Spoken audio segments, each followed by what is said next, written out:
Hey guys, PixPlays here, and today we are talking about Pokemon Ultra Sun and Ultra Moon. Sorry about this coming out like 7 hours after the official reveal came out.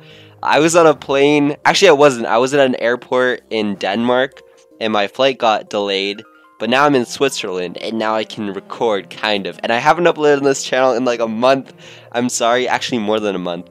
Uploads will be resuming daily content, hopefully, on this and the main channel, and we're going to be covering Ultra Sun and Moon, probably doing a lot of Switch stuff, so it's going to be fun. If you're interested in that and you're new, subscribe, I'd really appreciate it.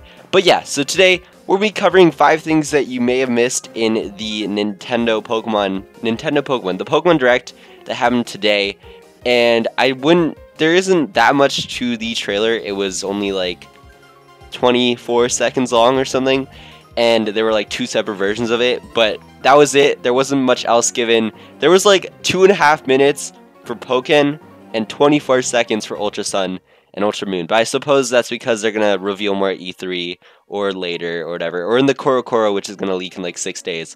But yeah, I'm excited, and let's get into 5 things you may have missed in the trailer. If you like this video, leave a like, I'd really appreciate it. Let's go for like 100 likes. I don't know how many views this video will get.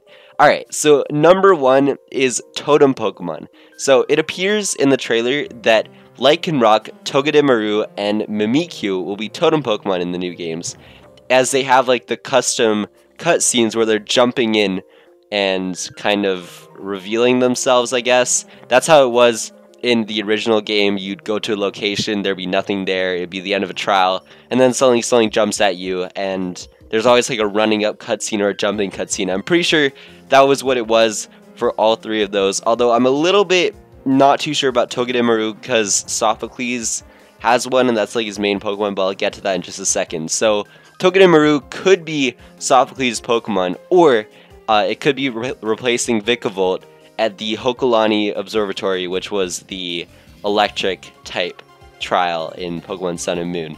Mimikyu was a Totem Pokemon before, not really much to speculate about that, although his opening cutscene is different, like he reveals his eyes rather than like clawing at the person. I'm pretty sure it's different, so I don't know if it's a different thing, but he's most likely also a Totem Pokemon. But Lycanroc, that's the biggest one, would be a new Totem Pokemon, and it would probably mean that there'd be a rock type island trial rather than Olivia having the rock type grand trial. So I don't know if grand trials are getting replaced, if they're still a thing, but there's new Hakunas. Is that what you call them? I'm pretty sure it's Hakuna, or I think I messed it up. Hakuna Matata? I don't know. Or whatever they're called, what Hala, Olivia, and Nanu and all those guys are. Maybe they're getting replaced with other people, or maybe they're not a thing anymore because the league happened and they're bringing back a more gym type system because a lot of trainers are coming to the island. Something like that is entirely possible. Number 2 is the little title screen preview we had and what it means for the default look of the new characters in the game. So the ending shot of the trailer, the one where he like twists the Z-ring type thing, I'm not sure what the ring is, it might be something else, is the same art style as the title screens for Sun and Moon were, the first part that is, and the character is wearing like a bucket hat, so we pretty much have a confirmation that it is the official style or the official like look of that character, but obviously it's customizable, so that doesn't matter that much. But they didn't have one for the female, so we're not too sure about that one, although this shot is probably most likely what it is. But what's really interesting about this is that the Z crystal isn't the same, or the Z band, I don't know if that's what you call it, isn't the same as the old one. The old one was mainly white with some black, but this one is mainly black with some white. So it might be a new model of the Z band, not sure, but it probably has the functionality of reaching these ultra forms, which we see in the trailer, quote-unquote ultra forms of Solgaleo and Lunala, and also we see this little twist mechanic thing in the cutscene shot, or title screen shot, which may be the crystal that is needed to get these ultra forms and being put to use. I think it'll be like a form of Mega Evolution, not really sure how it'll work, or it'll be like Black Kyurem and White Kyurem that was in Black and White 2. We'll have to see. It will be interesting nonetheless, and I am certainly hyped. So yeah, that is pretty much all that on the little title screen preview we had. Third third category is the Nintendo Switch in the room. And I said category, although it is thing you missed. I'm not really good at this. So this is super obvious. Everyone's been pointing this out. The latest console is always in the player's room, so the fact that Nintendo Switch is in the player's room pretty much confirms that this game is set after the events of Sun and Moon, or in a different universe. Different universe might be more likely, but still, since the Switch is out and it came after the Wii U, I think even if it isn't a different universe, it will still happen later chronologically than the events that happened in Pokemon Sun and Moon. So maybe the Aether Foundation will be more, researched about Ultra Beasts and actually understand them and be able to use them more. This is why we see these Ultra forms of Lunala and Solgaleo. I don't know, but I do think it will be set chronologically after the events of Sun and Moon, but not actually after, if that makes any sense. It's not a sequel, it's an alternate timeline, but it still happens in the future compared to Sun and Moon, because of the Nintendo Switch being there. I'm not 100% sure about that. Don't quote me on anything, guys. Okay, so let's dive into the fourth topic, which is probably the biggest one here, definitely, which is how do these Ultra forms of Solgaleo and Lunala work? Well, everyone's been kind of pointing to Necrozma being involved, it being sort of a fusion or a combination between Necrozma and Solgaleo and Lunala, and I do think that is very credible, and obviously in the designs, and probably the mechanics to how this would work as well. We don't have actually information or names for these forms of the legendaries, but just from the looks and what we saw in the trailer on them, I do think that they have something to do with Necrozma and probably a lot to do with Necrozma. So let me dive into that. What was that? I don't know. So Necrozma is the Prism Pokemon and comes from an ancient time from a different universe. This is from the Pokemon website descriptions of it, as well as just it being the Prism Pokemon. What is a prism? Well, not the geometry prism, but like the light prism, is a glass or other transparent object in the form of a prism, not prism, prism, not prison, especially one that is triangular with refracting surfaces at an acute angle with each other. That stuff doesn't matter. Here's the important part. And that separates white light into a spectrum of colors. So that's what you need to retain from that. And also the triangular shape, because that's kind of important. So the definition of prism, of a prism to be specific, relates to the rainbow triangles, or upside down triangles, which we can see on the foreheads of both the legendaries. It's kind of like a rounded triangle with a bunch of different colors of the rainbow on it. And this kind of ties in to a prism being mainly triangular, because that's the easiest way to refract light, to bounce back lights from a source of light, and it separates white light into a spectrum of colors. So this headpiece, almost, if we want to call it that, could be what is taking the white light from the sun and the moon, although I know that they're not exactly white light, but just play with it, it's Pokemon, and turning it into colors. Maybe they have like a signature move that comes out of that rainbow. It's like Prism Blast.